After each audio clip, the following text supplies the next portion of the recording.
In today's video, I'm going to teach you about surface area of similar solids. So if we have a problem like this that says the figures below are similar, what is the surface area of the larger cone?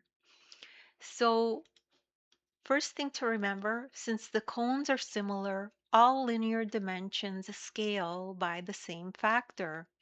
So what does that mean? So the radius of the larger cone is 4 centimeters and the radius of the smaller cone is 2 centimeters. So the linear scale factor is 4 over 2. K equals 4 over 2. So we're doing the larger over the smaller. So our scale factor is going to be 2. So for similar solids, the surface area scales by the square of the linear factor.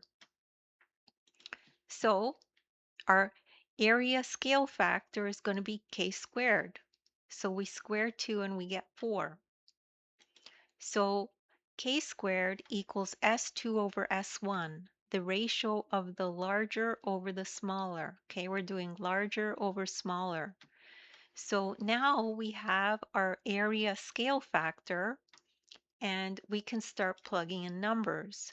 So our area scale factor is 4 and our smaller surface area is 64. All we have to do now is solve for S2.